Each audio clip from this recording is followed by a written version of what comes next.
شادی شدہ بہنیں متوجہ ہوں،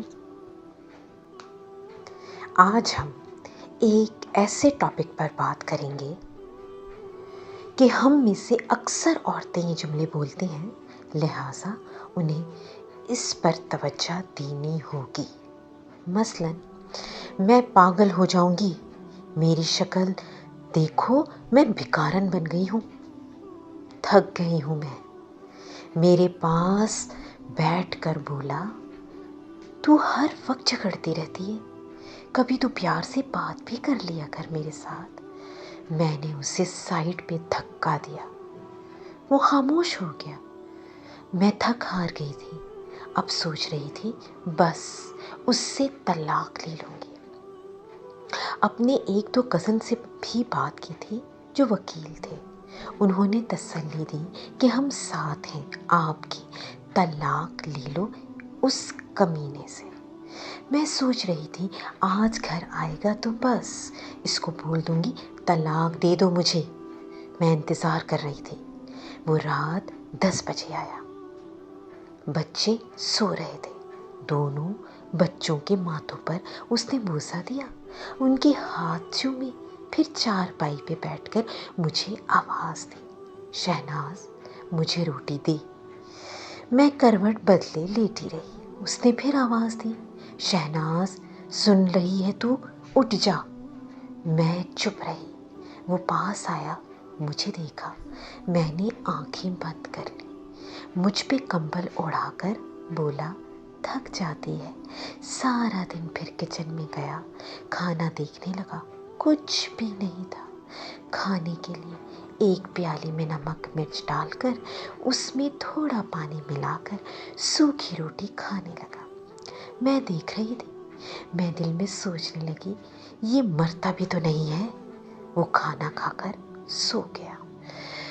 دوسرے دن صبح ہم کسی بات پہ جھگڑنے لگے۔ میں نے اسے کہا، بس مجھے طلاق دے دو، میں اب برداشت نہیں کر سکتی، میں تھک گئی ہوں۔ غصے میں نے اس کے کپڑے بھی پھاڑ دیے۔ وہ طلاق کا نام سنتے ہی چپ ہو گیا، جلدی سے کپڑے چینج کرنے لگا، پھر بائک لی اور باہر جانے لگا۔ میں نے چلا کر کہا، اللہ کرے تو مر جائے، میری جان تو چھوٹ جائے تم سے۔ وہ بائک باہر کھڑی کر کے کمرے میں گیا، کسی کاپی پہ کچھ لکھا، چلا گیا۔ میں گالیاں دے رہی تھی، رو رو کر تھک گئی تھی، اسے بد دعا دے رہی تھی۔ میں نے ارادہ کر لیا تھا، بس اب اس انسان کے ساتھ نہیں رہنا۔ 2-4 گھنٹے گزرے اور میں کے جانے لگی، بچوں کو ساتھ لے لیا۔ اتنے میں گلی میں ایک شور سا برپا ہوا، میں رو رہی تھی، ہمارے دروازے پہ دستک ہوئی۔ میں نے دروازہ کھولا، پورا گاؤں چارپائی اٹھائے میرے دروازے کے سامنے کھڑا تھا۔ میں حیران تھی، کیا ہوا ہے؟ اتنے میں ایک لڑکا فون پہ بات کر رہا تھا، یار اکبر کا ایکسیڈنٹ ہوا ہے اور وہ مر گیا ہے۔ یہ سنتے ہی جیسے مجھ پر قیامت ٹوٹ پڑی، میں ساکت ہو گئی۔ چارپائی صحن میں رکھی گئی، سب لوگ قبر کھودنے کی بات کرنے لگے، کچھ جنازے کا ٹائم دیکھنے لگے۔ مسجد میں اعلان ہونے لگا، اکبر میرے سامنے چارپائی پہ لیٹا ہوا تھا، کون یقین کرے وہ مر چکا ہے۔ میں چیخنے چلانے لگی، اکبر اٹھ جا، میں نہیں کچھ مانگتی تجھ سے، مجھے کچھ نہیں چاہیے، میں طلاق کی بات بھی نہیں کرتی۔ میں اس کے پاؤں چومنے لگی، اکبر اٹھ جا، میری جان اٹھ جا، دیکھ میں کہیں نہیں جا رہی، مجھے تیرے ساتھ ہی رہنا ہے، میں بھوکی پیاسی رہ لوں گی، مجھے یوں چھوڑ کر نہ جا، میں کھانا بنا کر لاتی ہوں، بھوک لگی ہے نا تم کو؟ لیکن اب بہت دیر ہو چکی تھی، اب وہ مجھے چھوڑ کر جا چکا تھا۔ میں چیختی چلاتی رہی لیکن وہ منو مٹی تلے جا سویا۔ اس کے جانے کے بعد مجھے دنیا کے رنگ نظر آنے لگے، مجھے رشتے بدلتے دکھائی دینے لگے، پھر جو اپنے تھے نا وہ سب منہ موڑنے لگے، مجھ پہ دنیا نظریں کسنے لگی۔ بچے پاپا ڈھونڈنے لگے، اب کون ان کا نیند میں آ کر ماتھا چومے گا، کون مجھے آواز دے گا، کون میری تلخ لہجے برداشت کرے گا۔ مجھ سے مکان چھین لیا گیا، جو حصہ بنتا تھا نا وہ بھی نہ دیا۔ میں اکبر کے بعد در بدر ٹھوکریں کھانے لگی۔ اب بچے بھی کچھ فرمائش نہیں کرتے، وہ جانتے ہیں بابا اب نہیں رہے۔ میرے سگے بھائی بھی منہ موڑ گئے۔ میں لوگوں کے گھروں میں نوکرانی بن کے کام کرنے لگی۔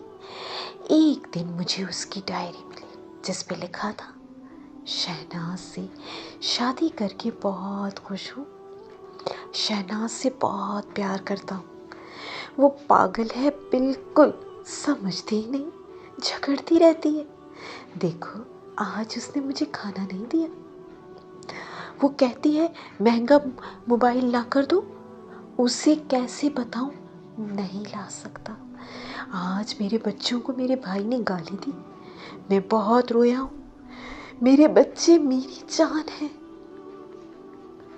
شہناز کو بخار ہے، وہ بیچاری میرے لیے کیا کچھ برداشت کر رہی ہے۔ اللہ سبحانہ و تعالیٰ نے چاہا تو ہمارے حالات بدل جائیں گے، پھر شہناز کو دنیا کی ہر خوشی دوں گا میں۔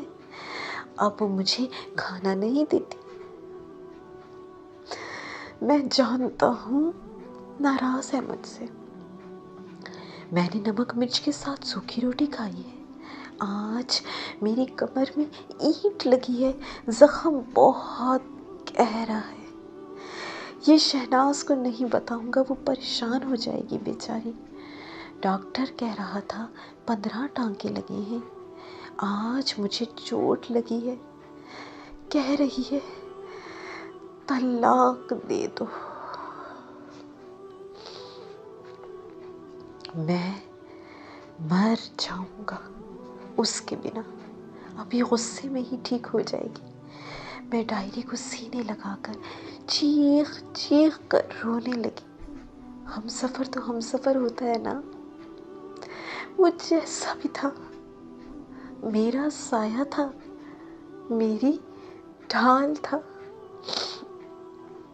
اس کے بعد زمانے کی ٹھوکریں کھا کر سمجھی ہوں اس کے ساتھ میرے دونوں جہان اچھے تھے، تک ہار کر گھر آئی ہوں، اب ٹوٹ گئی ہوں، میں بچوں کی خاطر زندہ ہوں بس، ورنہ کب کی ختم ہو جاتی۔ میں خود کو اذیت دیتی ہوں، کیوں جھگڑتی تھی اس کے ساتھ، کیوں اس کو سناتی تھی، کیوں میں لوگوں کو دیکھ کر بڑے خواب دیکھتی تھی، وہ میرے ساتھ ہوتا تو کیسی زندگی گزار رہی تھی۔ کیا میں بخشی جاؤں گی؟ اللہ سبحانہ و تعالیٰ آپ مجھے معاف کریں گے؟ میں مشکل وقت میں اس کا سہارا، اس کی ہمت نہ بن سکی، میں مطلب پرست لالچی ہو گئی تھی۔ اب تو اکثر لوگ میری مدد کرتے ہوئے میرے جسم کی بات بھی کرتے ہیں، سب عورتوں سے ہاتھ جوڑ کر اپیل کرتی ہوں کہ پیسہ ہم سفر کے سامنے خاک بھی نہیں، لالچ اور بڑے بڑے خواب کی تمنا میں لوگوں کی نوکرانی نہ بن جانا، شوہر اگر ایک وقت کی روٹی بھی کھلائے تو مسکرا کر سینے سے لگ جانا، خدا کی قسم زمانے کی لاکھ تلخیوں کو وہ تمہاری خاطر اپنے سینے پہ برداشت کرتا ہے۔ پلیز اگر کوئی بہن اپنے شوہر سے بیزار ہے تو وہ سمجھ جائے، اس سے پہلے کہ آنسو اس کا مقدر بن جائے۔ ربنا ہب لنا من ازواجنا وذریاتنا قرۃ اعین واجعلنا للمتقین اماما۔ اے میرے رب، ہمیں اپنے خاوند اور اولاد سے آنکھوں کی ٹھنڈک عطا فرما۔